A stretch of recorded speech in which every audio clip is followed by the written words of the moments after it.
ಗೊತ್ತಿಲ್ಲ, ದನ ಅಂದ್ರೆ ಗೊತ್ತಿಲ್ಲ, ಅಡವಿ ಅಂದ್ರೆ ಗೊತ್ತಿಲ್ಲ, ಅರೇನ್ ಅಂದ್ರೆ ಗೊತ್ತಿಲ್ಲ. ಹೌದು, ನನಗೆ ಕರುಣಿಸಿ ಕಣ್ಣು ಕೊಟ್ಟಿ ತಂದಿ, ನನಗ ಕಣ್ಣು ಕೊಟ್ಟು ಅಡವಿ ಅರೇನದಾಗ ಬಿಟ್ರೆ ನನ್ನ ಪರಿಸ್ಥಿತಿ ಹೆಂಗತ್ತೆ ತಿಳ್ಕೊಂಡು ಯೋಗಿನಾದ ಅಮೋಘಸಿದ್ದಾಗ ಅಂತಃಕರಣದಿಂದ ಹಾವು ಕೇಳ್ತಿತ್ತು ಮರಳಿ. ಹೌದು, ಅವಾಗ ಯೋಗಿನಾದ ಅಮೋಘ ಸಿದ್ದೇಶ್ವರ ಹಾವಿಗೆ ಹೇಳ್ತಾನ, ಏನು ಕೊಡ್ತಾನೆ ಹಾವಿಗೆ ಚಾಜ?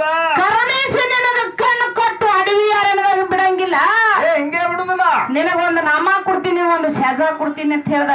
ಏನಂತ ಕೊಟ್ಟೆವ ಅಮೋಘದಿಂದ ಚಾಜ ನಾಗರ ಹಾವಿಗೆ? ಎಂತದ ಸೆಜ? ಎಂತದ್ ಕೊಟ್ಟೆವ? ನಾಡಿಗೆ ದೊಡ್ಡದು ನಾಗರ ಪಂಚಮಿ. ಹೌದು, ನಾಡಿಗೆ ದೊಡ್ಡದು ನಾಗರ ಪಂಚಮಿ. ಆಹಾ. ನಾಡ ಮೇಲೆ ಇರುವಂತ ಬಾಲ್ಯರೆಲ್ಲ ವರ್ಷಕ್ಕೊಂದು ದಿವಸ ತವ್ರ ಮನೆಗೆ ಬಂದು ಒಂದು ಗಂಡನ ಮನೆಯೊಳಗೆ ಹಾಲಿರಬೇಕು, ಒಂದು ತವ್ರ ಮನೆಯೊಳಗೆ ಹಾಲಿರಬೇಕು. ಯಾರು ಮಾಡಿಟ್ರು? ಯಾರವ? ಯೋಗಿನಾದ ಅಮೋಘ ಸಿದ್ಧ ಮಾಡಿಟ್ಟ ಹಬ್ಬದ ನಾಮ. ಹೌದು.